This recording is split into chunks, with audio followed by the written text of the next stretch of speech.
किसी के मन की बातें पढ़ने के लिए आपको 3 तरीके पता होने चाहिए।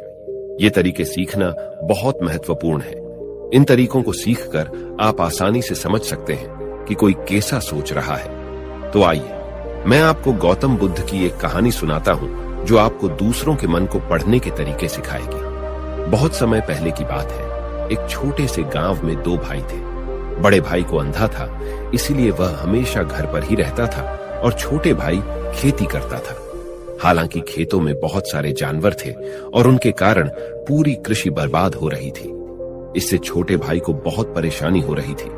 फिर एक दिन उसे ख्याल आया कि वह अपने अंधे बड़े भाई की मदद क्यों नहीं लेता, ताकि वह खेतों से जानवरों को भगा सके।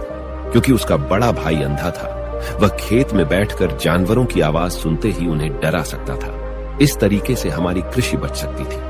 इस सब कुछ सोचने के बाद उसने अपने खेत में एक छोटा सा झोपड़ा बनाया और अपने अंधे भाई को उसमें रखा।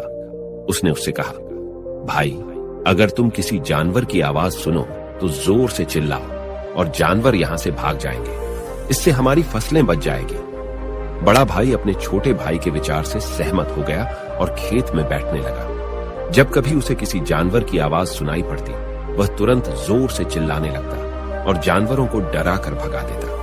वे कई दिनों तक यह अभ्यास जारी रखते हैं। एक दिन एक हिरण उनके खेत में दौड़ रहा था और खेत को तोड़कर भाग गया। हालांकि एक राजा भी वहां था,